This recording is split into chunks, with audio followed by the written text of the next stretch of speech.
Your eyes are getting heavy. You're feeling very sleepy.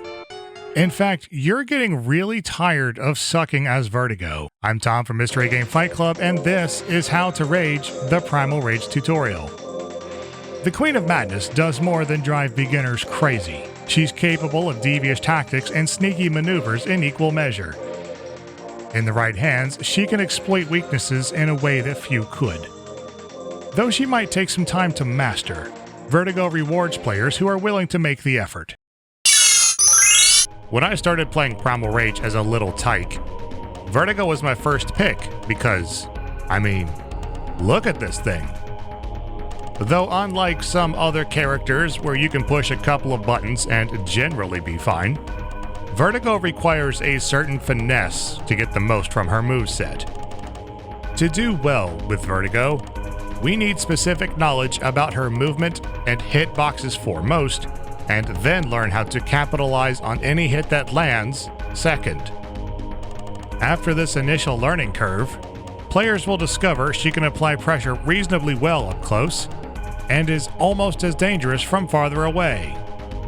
As an aside, Vertigo has some of the most entertaining AI manipulations that I've seen in the whole game.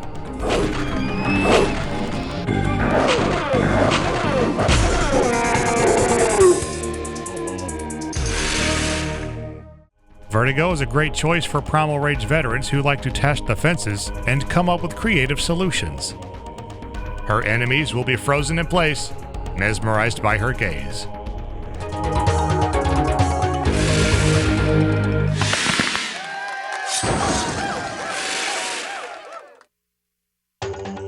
Before we get started, I am covering Vertigo on the arcade version of Primal Rage.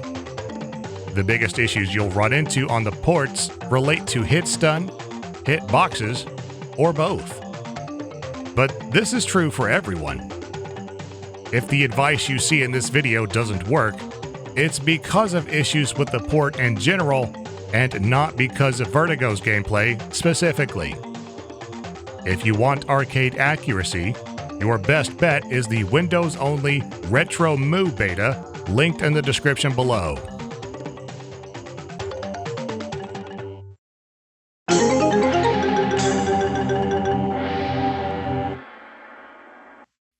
Vertigo's normals are fast, but have thin hitboxes, leading to a lot of whiffs. So first, we need to get familiar with where attacks are going to land.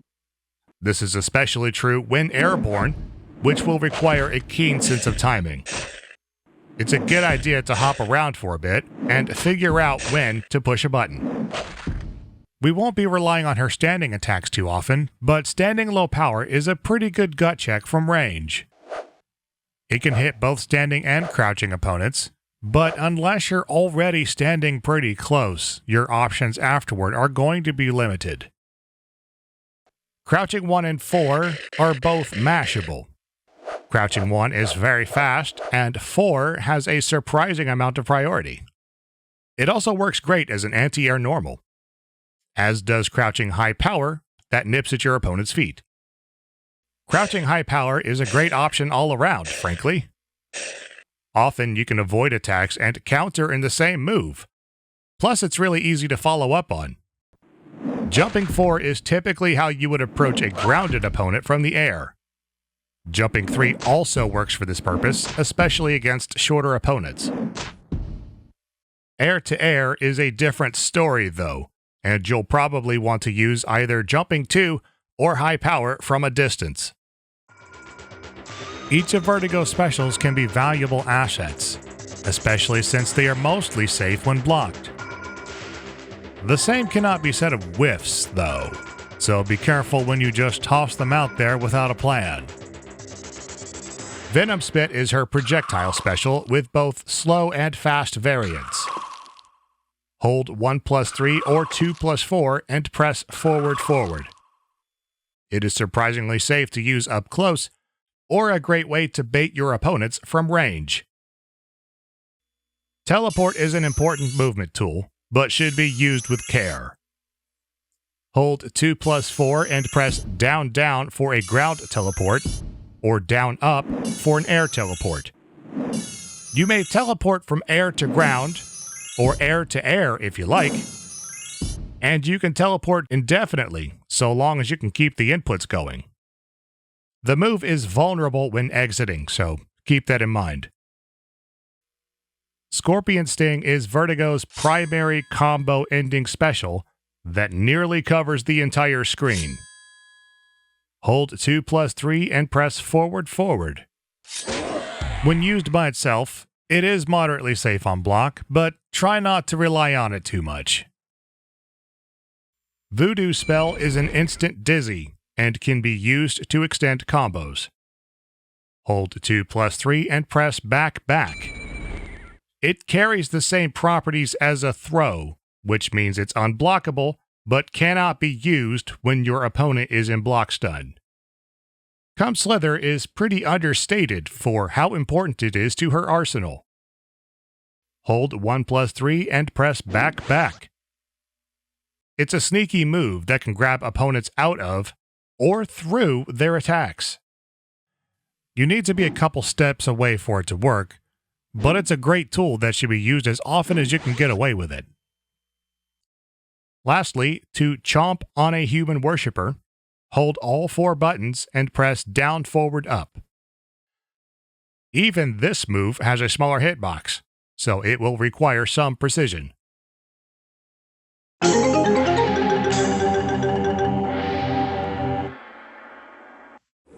After you're done jabbing your opponent full of holes, we've got 3 different finishers to put them down for good.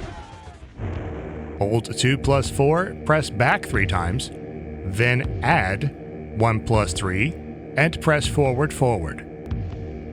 Vertigo turns her opponent to stone and shatters the statue into pieces. Next, hold 2+4, press back 3 times, then add 1+3, and press down, then up. Vertigo shrinks her enemy for a bite-sized morsel.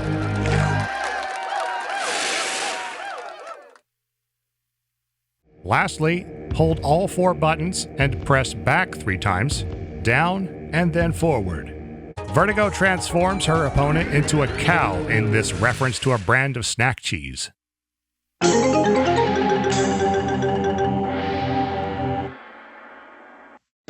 I know it's tempting to go for big numbers and high damage, but those opportunities are going to be sparse when it comes to Vertigo's combos.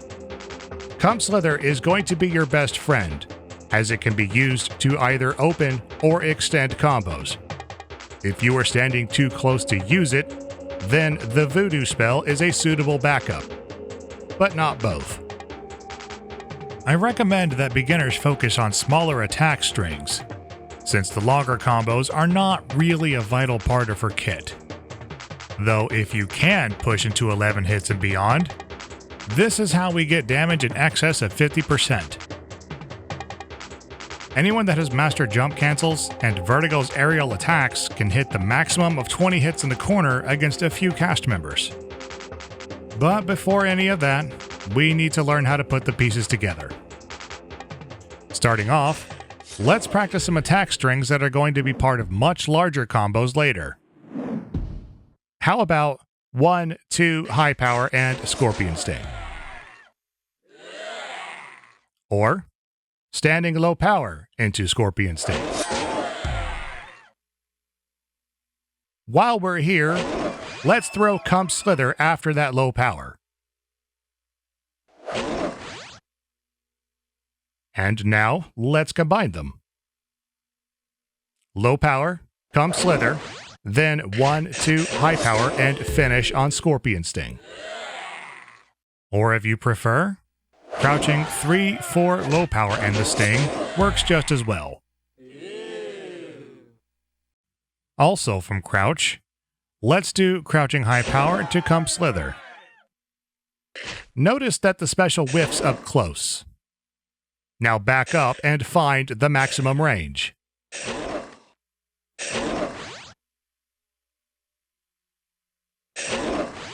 Notice the maximum range of crouching high power is compatible with Come Slither.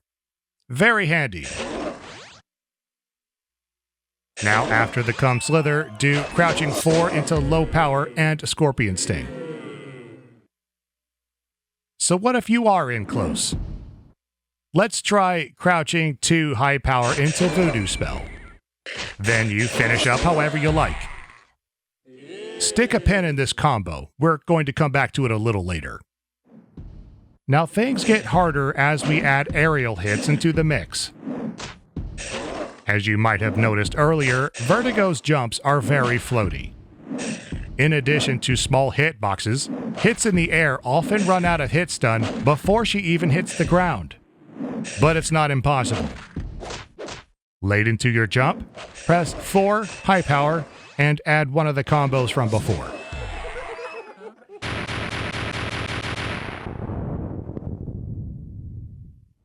To make sure your aerial hits will combo, use the tiger jump motion beforehand. Remember, press forward or back, down, and up forward toward your opponent. Jumping 4 into high power has better reach, but low power is also viable. Pause here a moment to get used to doing this, because it's going to be important for the rest of the tutorial. Are we ready for the hard stuff? Tiger jump forward into 4 high power, standing 2 high power, come slither, tiger jump again with 4 low power. Add 2 high power and Scorpion Sting on landing. This is your gateway into higher combo damage as we close in on the 50% mark.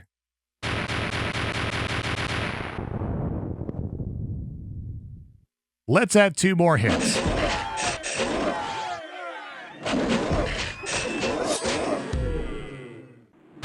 There we go.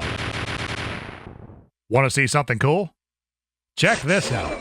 So, remember that crouching Voodoo Spell combo from earlier? Let's extend that a bit.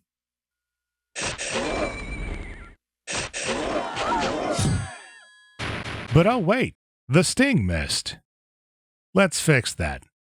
After crouching low power, add the ground teleport, crouching 4, and now Scorpion Sting.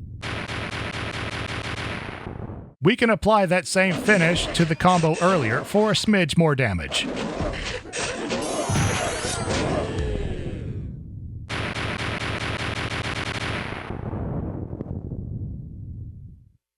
Now if you can do all of that, you're ready for the big one.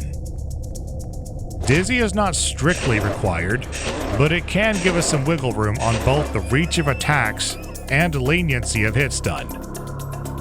We are going to practice some bite-sized chunks individually, and then put them together as we go along.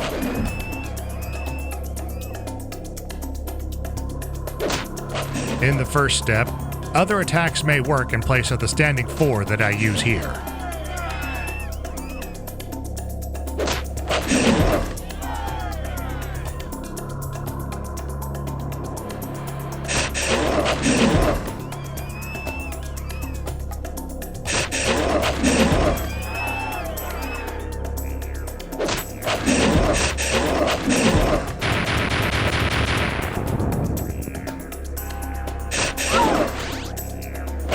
During this step, that airborne low power may need to be delayed by a fraction of a second for it to hit successfully.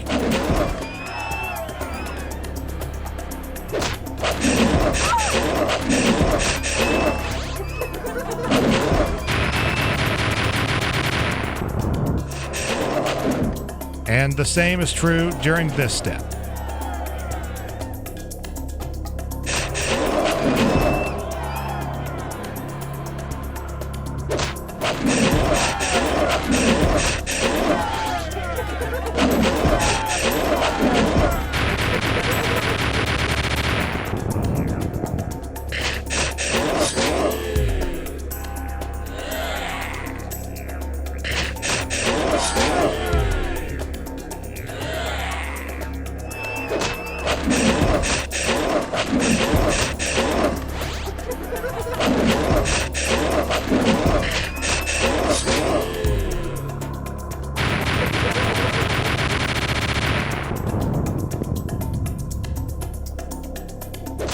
If you're brave enough, you can substitute the last few hits for crouching low power into the teleport.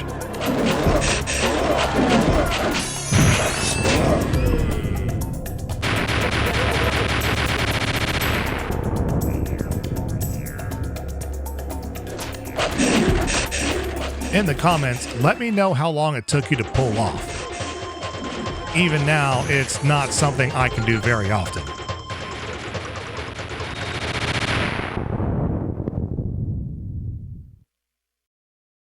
Oh man, recording for Vertigo exercises a specific part of my arm, and I'm actually kind of sore. So hopefully the giant snake monster is a little bit less of a pain for you now. Anyway, I've been Tom from Mystery Game Fight Club, and I'll see you in the next one. Toodle.